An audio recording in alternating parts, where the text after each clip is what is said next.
Hello and welcome to Wrestling AA. I'm Adrian, and today we're going to be talking about the 1st of May episode of Monday Night Raw. So let's jump straight into the show. Start off with Alexa Bliss's coronation, all the female superstars already in the ring, and it's basically just Alexa Bliss talking for a while. Now, she's a heel and she's pretty good on the mic, so it's a good segment. But it's really just there to set up the match, which is Dana Brooke, Mickie James, Sasha Banks, and Bayley versus Emma, Nia Jax, Alexa Bliss, and Alicia Fox. The match itself is actually a pretty good match, which you kind of don't really expect when you get a 4v4. It tends to just degenerate into a bit of a brawl. But this match actually stayed together really well. I actually quite enjoyed it. The match finished with Alexa Bliss pinning Bayley for the win.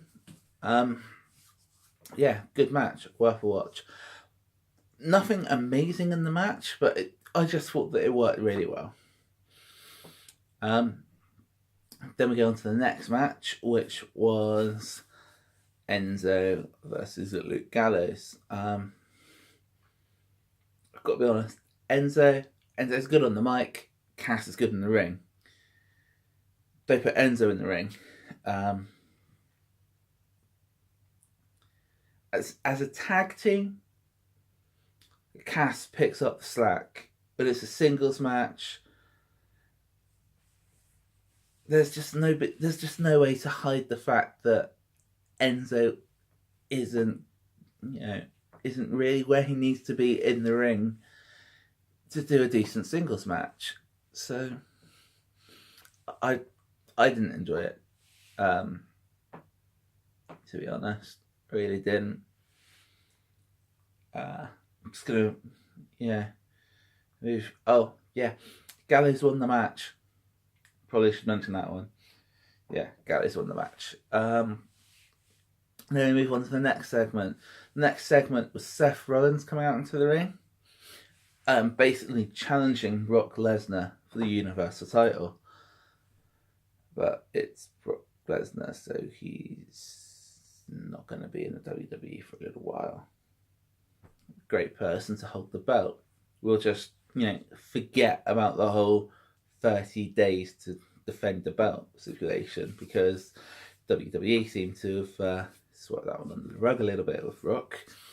But that's what happens. Seth Rollins comes out and he challenges Brock Lesnar. Then Finn Balor comes out and points out that he never lost the belt. So really, he should be first in line. Then The Miz comes out. I believe it was Miz next. No, it wasn't. It was Dean Ambrose. Dean Ambrose came out.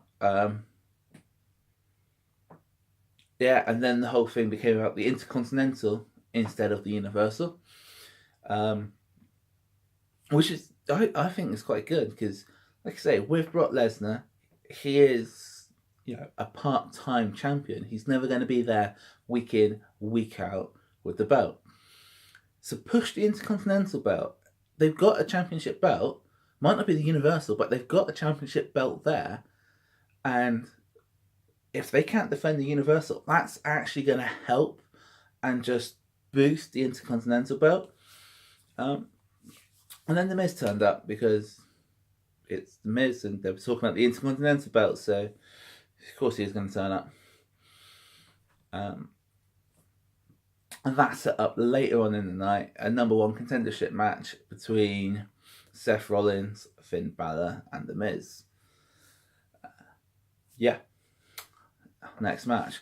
The next match was a 6-man cruiserweight classic tag, and it was Tony Nese and Brian Kendrick and Noam Dar versus Rich Swann, Tozawa, and Jack Gallagher.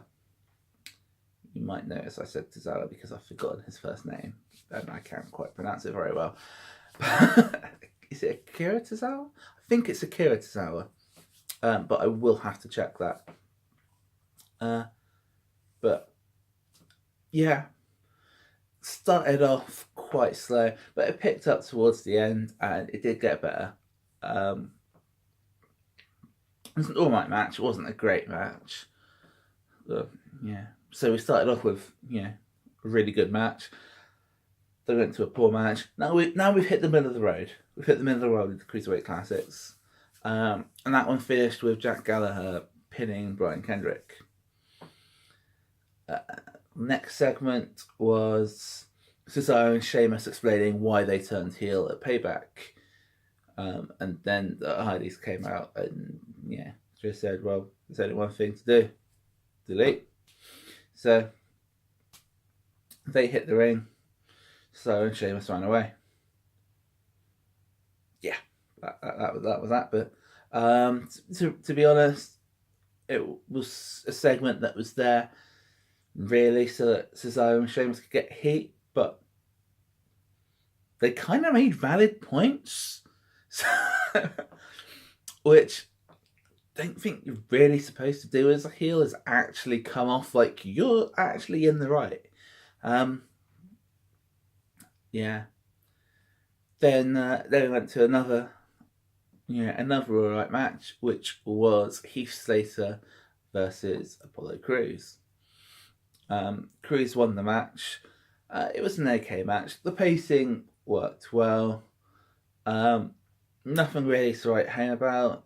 No amazing spots. The pacing worked well. The guys hit the moves right.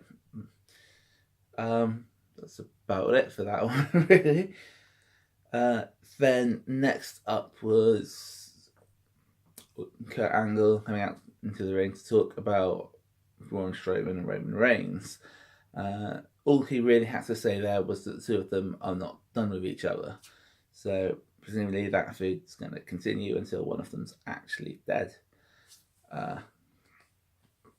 He was then interrupted by Bray Wyatt, who did his usual talking without saying anything. But then we went into another Cruiserweight Classics match, and this one was Austin Aries versus TJP. In case you've not come across TJP before, because I haven't, that's what TJ Perkins is now just calling himself TJP. So a really good match, really good pacing, really enjoyed it. And it finished with Austin Aries picking up the win. Then we hit the main event, and the main event was Seth Rollins, Finn Balor, and The Miz.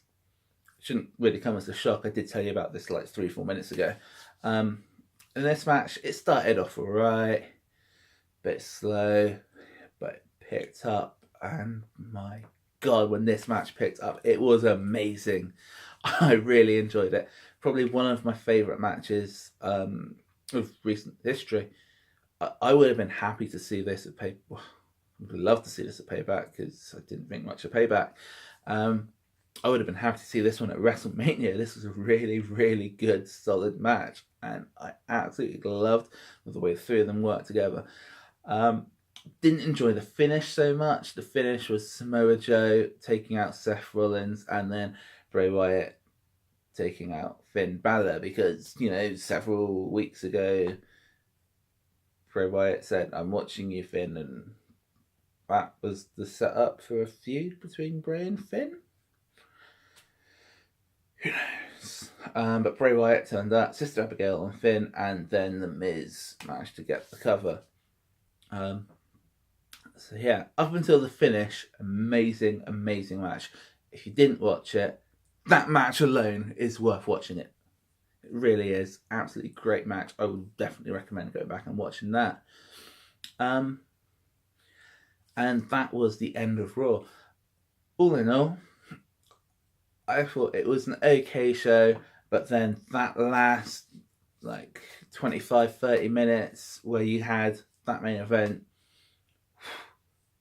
blew it out of the water. I loved it.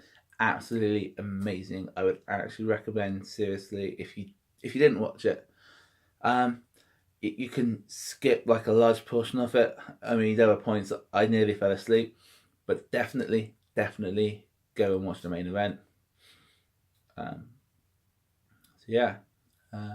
That's it really from me at Wrestling AA. I hope you enjoyed this, and please watch the review of SmackDown, which will be going out soon as well. Thank you.